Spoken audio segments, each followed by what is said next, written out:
حضرت باعزید بستامی کہتے ہیں کہ میں نے اپنی ماں کے آگے ہاتھ جوڑے، میں نے کہا امی تجھے راضی کروں یا رب کو راضی کروں؟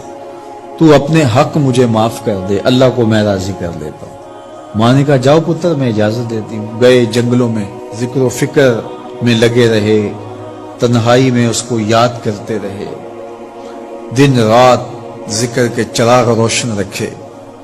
12 سال گزر گئے حق کی تلاش میں۔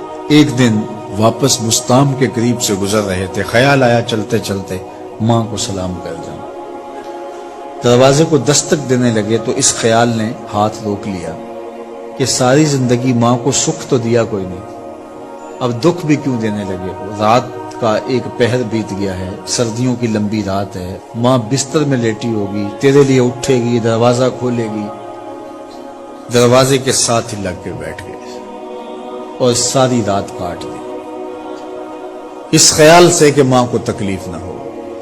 جب سحری کا وقت ہوا تو اندر سے جو نالی آتی تھی اس نالی سے پانی آیا، سمجھ گئے میری ماں تہجد کے لیے اٹھی ہے اور وضو کا پانی ہے، تو فوراً دروازے پہ دستک دی۔ اندر سے آواز آئی بیٹا باعزید میں ابھی آئی۔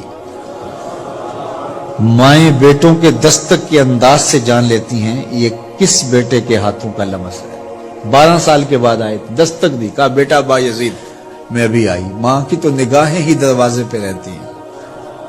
اللہ اکبر۔ کہتے ہیں کہ ماں نے دروازہ کھولا، 12 سال جنگلوں کی خاک چھانتے بیت گئی تھی، پراگندہ صورت، بکھرے ہوئے بال، پھٹے ہوئے کپڑے۔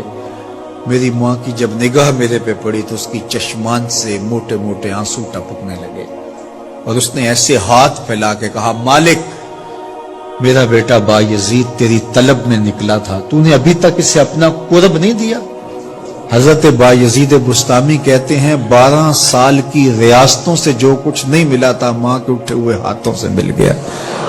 میں نے کہا مالک میں تجھے کہاں ڈھونڈ رہا ہوں، تو کہاں موجود ہے؟ تو ماں باپ کی رضا اللہ کی رضا کا دروازہ کھولتی ہے۔ جن لوگوں کے ماں باپ ناراض ہیں اور وہ جا کے پیر صاحب کی خدمت کرتے ہیں اور میاں ماں کے قدم چومو، باپ کی ٹانگیں دباؤ، ان کی خدمت کرو، تمہارے پہلے مرشد وہ ہیں، ان کو راضی کرو، پھر کسی شیخ کامل کی صحبت میں آنا، دیکھو کیسے دل کی بند کھڑکیاں کھلتی ہیں۔ ایک مرشد تو ناراض کر آئے اور دوسرے مرشد سے تمہیں کیا ملے گا؟ تو راستہ یہیں سے کھلے گا۔ والدین کو کبھی ناراض نہ کرو، والدین کو کبھی دکھ نہ دو، والدین کو کبھی تکلیف نہ پہنچاؤ۔